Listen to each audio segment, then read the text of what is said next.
This episode of Yesterworld is sponsored by Verve. With Verve, you can watch all of your favorite Nickelodeon shows of the past. And now with Boomerang, they have all of your favorite classic cartoons of the past. So stay tuned after the video to learn more. And to start your ad-free 30-day trial of Verve Premium, check out the link in the description or go to vrv.co/yesterworld. In April of 1964, the Carousel of Progress made its debut at the New York World's Fair. 2 relocations and over 50 years later, it now stands as technically Magic Kingdom's oldest attraction. However, much like the show's theme of progress, a lot has changed over the years. So let's explore the evolution of Walt Disney's Carousel of Progress.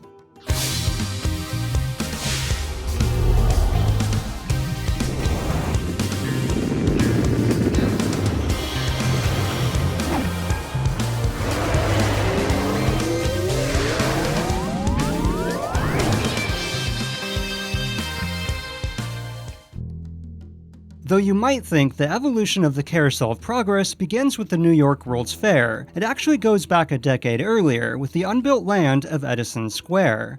A while back, I explored the subject in detail for a previous episode, and since this is already going to be a pretty long video, I'm going to do my best to summarize it in just under a minute. Much like the unbuilt Liberty Street, Edison Square was one of the early planned expansions for Disneyland, and within this new land was to be a signature attraction, General Electric's Harnessing the Lightning. The show was to feature a cast of electromechanical personalities telling the story of the advancement of technology through a 4-act structure. The days of pre-electricity, the early days of electricity, the present date in terms of when the attraction was to open, and finally 19-8 as an unspecified future, and the show would have ended with an epilogue in the form of a GE product showcase. But remember, this was still around 1957, and these electromechanical personalities, aka human-like animatronics, were still a ways off. This, combined with GE's 1960 legal troubles that included $50 million in damages, jail sentences for managers, and others fleeing the country, led to the project being put on indefinite hold. However, as an effort to restore their reputation with the public, around 1963, General Electric approached Walt Disney to collaborate on a pavilion for the New York World's Fair.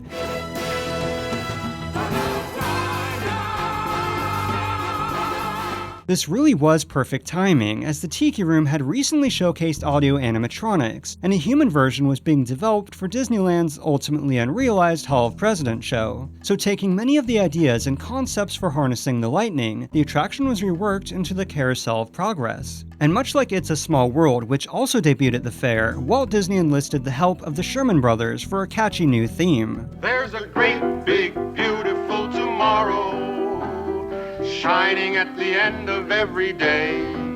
Though Carousel of Progress was just one of the many experiences at GE's Progressland, it was by far the most popular among visitors. Once inside the theater, a beautifully animated kaleidoscope-style curtain mesmerized visitors. You might even notice the host, who was seated next to a control box, though as to just how much the show is automated is debated. After an introduction, the theater evolved in a clockwise direction to Act 1, and what's interesting is that while in test footage from WED, the first act took place between 1880 and 1900, this was changed by the time it debuted at the fair, which reflected the Edison Square proposal. What year?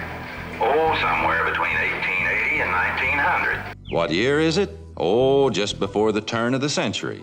After Father talked about all the latest innovations, Scene 1 showed mother and young daughter washing laundry, and while the scene wouldn't change much visually over the years, it did have one, exception. Now Mother has time for recreations like Like canning and polishing the stove? Okay, Mother, you just iron the wrinkles out of my shirts. Yes, dear. Scene 2 showed at the time the voiceless son using a brand new invention, the air suction vacuum cleaner. Scene 3 showed Granny listening to what's referred to as a talking box, and in Scene 4, daughter was seen getting ready for a trolley party. The second act took place in 1920, where much like Harnessing the Lightning, the scene featured the many wires for early electronic devices, and the first scene of the second act had Mother yet again doing the laundry. Now it's no problem at all to get my collar smooth. Right, Mother? Yes, dear. For scene 2, the grandfather and son listen to a phonograph, with the grandfather using what at the time was called a crystal set radio receiver. In the third scene, daughter was in her room and was told to go to bed, which I've always found odd since it has very little to do with electricity and is absent from all the Edison Square and Carousel of Progress concept art. But this wasn't the case for the fourth scene, in which you met Cousin Orville, as his presence dates all the way back to the original Harness the Lightning proposals. Speaking of Edison Square, though its third act took place during the present day of the attraction's planned opening, this one took place in the 1940s. It's also really the only act that's completely different from how it appears in both concept art for Harnessing the Lightning and the Carousel of Progress. Now we're in the frantic 40s, and it's amazing how today's household appliances are helping to take over the hard work. The first scene in Act 2 showed Grandma and Grandpa having taken over the den with the combination radio record player unit. In Scene 2, Mother was seen working on the rumpus room, with Scene 3 showing daughter working out on whatever those things are called. Besides, I wouldn't be seeing his old jalopy. Makes me bounce and shake like a bowl of jelly. The fourth scene showed the kids watching a brand new television set, and if the kid looks familiar, he'd later appear in Space Mountain's Home of the Living, but I'm getting ahead of myself. Finally came Act 4, which took place during the Christmas season of the 1960s, where Mother and Father sat on a couch talking about all of the latest inventions. Though it's worth noting that while Edison Square's version took place in the future, the setting of the New York penthouse remained the same. But what's really interesting is that it seems for a brief time there was a third character in the scene, but he, or she, was replaced by a cat at some point. You're probably wondering what happened to Grandma and Grandpa. Well, they're no longer with us. Don't worry, this was just a joke. They have their own home now in a community for senior citizens. After the curtains closed, visitors were directed to a ramp that took them up to the building's second floor. Here, you could find other experiences like the Sky Dome, the first public display of thermal and nuclear fission, and a showcase of GE products of the present and future. As I mentioned earlier, the Carousel of Progress was incredibly popular, so popular that it was decided to bring the show to Disneyland, and GE would stay on as its sponsor. However, this wasn't just a simple addition, but part of a major facelift for Tomorrowland. You see, when Disneyland first opened, Tomorrowland was far from the futuristic land Walt Disney had originally envisioned, and it was so behind schedule that the iconic rocket was installed only days before opening. And while this literally has nothing to do with the story, I wanted to point out this really cool footage of Walt Disney riding a bike when Tomorrowland was under construction. So alongside other new attractions like the People Mover and Adventure Through Inner Space, the Carousel of Progress seemed like a perfect fit. As far as where to put it, it was decided to use the location at the time home to the Space Bar restaurant, and Tomorrowland closed for construction in October of 1966. And while the Carousel Theater itself would see a few alterations in size and engineering, by and large it remained the same. This scale model represents more than 5 acres of new attractions in Tomorrowland. Inside these buildings are shows and exhibits presented by half a dozen of America's leading companies. Slated for 1967, visitors eagerly awaited the grand opening of New Tomorrowland, and Walt Disney often visited the construction site during the first month or so. Around the same time, he also filmed the introduction to the Florida project, in which he proposed his experimental prototype Community of Tomorrow. This would take physical form as a large model to be housed in the second floor of the show building for the Carousel of Progress. But sadly, Walt Disney wouldn't live to see the realization of his new Tomorrowland, as he tragically passed away before the end of the year. And though his idea for a Community of Tomorrow as originally envisioned pretty much ended with his passing, the team would still finish the model in his honor. And it wasn't long before construction on the Carousel of Progress continued and opened alongside New Tomorrowland in July of 1967. One of the hit shows of the New York World's Fair is now in its new home in Tomorrowland, the Carousel of Progress. For Disneyland's version, the animatronics were given a cosmetic update, most notably Father and the dog, who were repositioned for the various acts of the show, as well as a few of the onstage props, and Mother would also receive a new appearance and new voiceover. The final scene featured the biggest change, as in addition to a redesigned set, behind Mother and Father was now a backdrop of Epcot. This is also how you can tell the difference between the World's Fair and Disneyland version. Another change is a bit of a mystery, as while these were taken at the Carousel of Progress, I've yet to find a single photo providing any context as to where they might have been. Merry Christmas. Merry Christmas.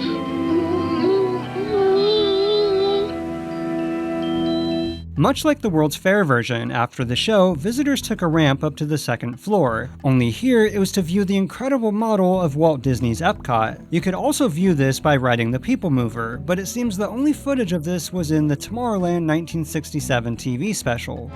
Realistic to the smallest detail, this animated model is a living blueprint of new ideas and systems for future cities.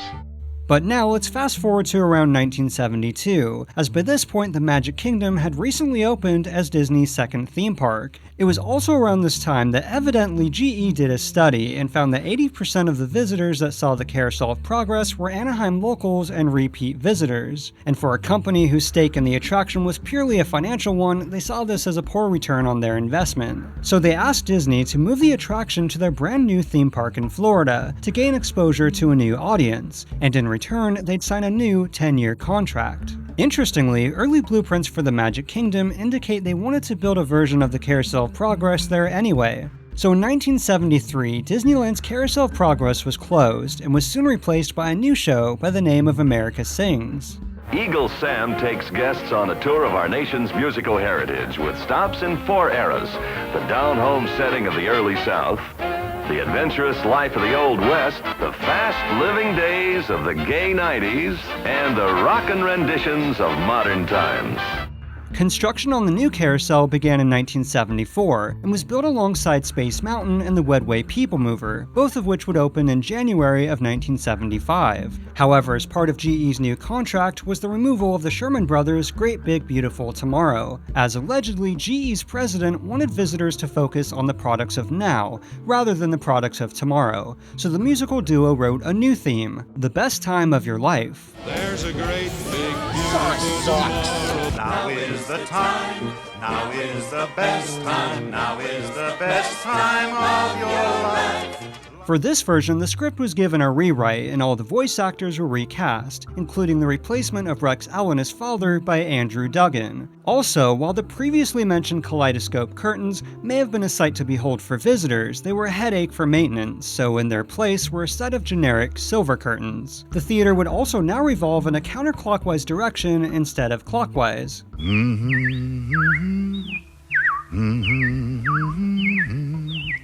Well, the robins are back. The first major change could be seen in the first scene of Act 1, where the son who previously was vacuuming was now looking at his father's stereoscope. Another change was in Act 2, in which Mother was promoted from doing father's laundry to embroidery. Mother now has time to enjoy her embroidery in the cool of the evening. Right, Mother? Yes, dear. Though the rest of Act 2 remained the same visually, father and daughter now had a new exchange. I'm also getting a little static from my daughter. I don't see any harm in my looking for a job, Daddy. It's a man's world out there, Jane. Well, it won't always be, Father. Oh yeah, and for some reason the dog's name was changed from Buster to Queenie, along with the scrapping of the original gag in which the dog was constantly interrupting. Rover, mind your manners. Cut that out, Buster. Well, our sport. In Act 3, Father was again repositioned, this time behind a table, and evidently in this version it was decided that Grandma and Grandpa would steal the kids' television, as while they still took over the den, it now had their TV set. Come on! Come on, Belgium Tiger! Let him have! That's it, Tiger! Come on! For the second scene, Mother remodeling for the Rumpus Room was changed to their son working on a model airplane, which was actually based on a piece of original unused concept art. Scene 3 still had daughter working out on whatever those things are called, and in the fourth scene, the kids watching TV were replaced by Mother working on the Rumpus Room. Of course, the most drastic visual change from Disneyland's version was the final scene, which now featured the entire family celebrating New Year's Eve in the 1970s. In this completely new scene, Father worked on his traditional New Year's chili, Mother talks about her work as an activist, and Grandma makes a joke. In my day, women only had time for fun things like canning and polishing the stove. Eventually, the family turns on the New Year's celebration on TV, which takes place where else but at the Magic Kingdom. This scene also really beat the audience over the head with the new theme song. Now is the best time of your life. Well, I admit, the time we live in really is the best time. Yes, this is the best time. Every day of the year can be the best time of your life.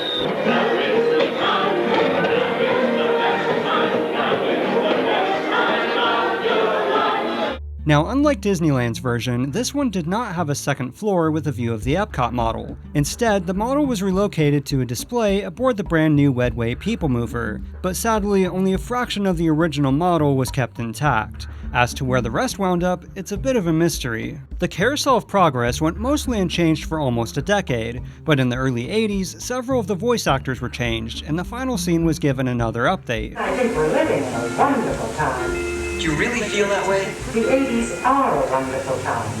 The scene was rid of the 1970s home design and updated with a more modern look, with a flat-screen TV, a computer, and wardrobe changes for the entire family, and a new plug for the Magic Kingdom. Oh yeah, and Father's traditional New Year's Eve chili was changed to omelets? It's time for me to start my New Year's Eve spectacular.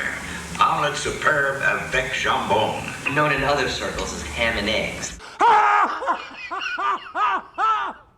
However, by 1985, GE's contract expired and they opted not to renew, which meant a redesign of the attraction's logo and the removal of all the GE references. But supposedly they did continue to support the attraction until around 1992, by which time the 1980s references were edited out and the computer in the final scene was updated as well.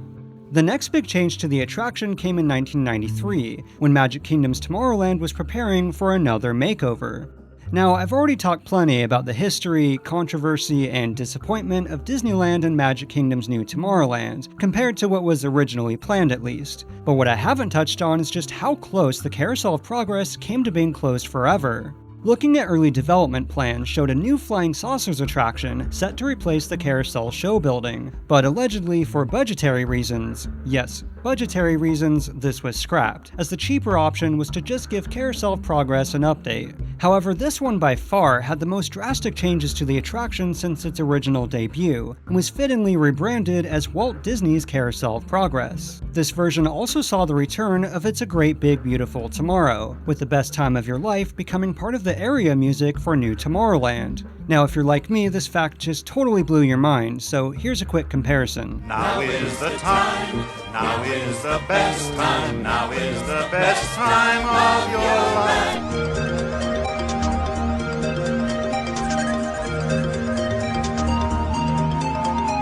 New actors were cast in virtually all of the roles, including Father, who is now voiced by Gene Shepard, and while the time periods remain the same, Act 1 now took place on Valentine's Day.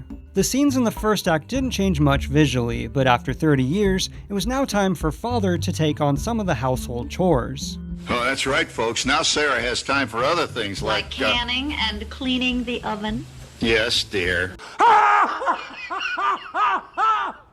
Act 2 now revolved around the 4th of July, and every single scene was given a new overlay, with the most noticeable being Mother, who is now working on costumes rather than Father's clothes. The other being Daughter, who is getting ready for a celebration in her costume. And interestingly, Cousin Orville was now Uncle Orville. No privacy, it's all around this place. Act 3 now loosely revolved around Halloween, with the son now working on a jack-o'-lantern instead of a model airplane, and the addition of a number of props that have come and gone over the years. And much like the previous versions, the final scene saw the biggest changes, this time to Christmas in the House of the 2000s. And it now featured technology of the future, like voice-activated lighting and electronic devices and virtual reality. And you might recognize the voice of the grandfather as the original father from the World's Fair and Disneyland version. You know, spring cleaning is a lot easier than it used to be. For a while, we didn't even have a house phone, not to mention laser discs and high-def TV. Now from here you might assume I'd jump to a 2000 version, or even a 2010 version, but aside from changes to its exterior, the Carousel of Progress has gone virtually unchanged for almost 3 decades. Yep, the 90s were almost 30 years ago. Hold on, I want to future-proof this episode just in case. Has gone virtually unchanged for almost 4 decades. Yep, the 90s were almost 40 years ago. While rumors still persist about an update in the near future, what I admire most about the attraction in its current state are all the props from the abandoned scenes and elements left over from the original versions. So as far as what the future holds for the Carousel of Progress, I think it's just like the song. When it becomes a reality, it'll be a dream come true for you and me. But what already is a reality is being able to watch your favorite classic cartoons on Verve, as while I've previously mentioned their collection of live-action and animated Nickelodeon shows, Verve now offers Boomerang. Now, unlike Nickelodeon, these shows were a bit before my time, but I still grew up with them in the form of reruns. So relive cartoons from your childhood, or maybe technically your parents' childhood, like the Jetsons, Scooby-Doo, Popeye, the Smurfs, and even more in stunning quality. But Verve has way more to offer than just Nickelodeon and Boomerang, so whether you're a fan of anime, documentaries, or independent cartoons like The Bravest Warrior, they have something for just about everyone. Best of all, you can download the app on your favorite devices and watch your favorite shows on the go, anywhere, anytime. You can even download episodes to your device for offline viewing. So to get started, just click on the link in the description to start your 30-day ad-free trial of Verve Premium today, or go to vrv.co/yesterworld.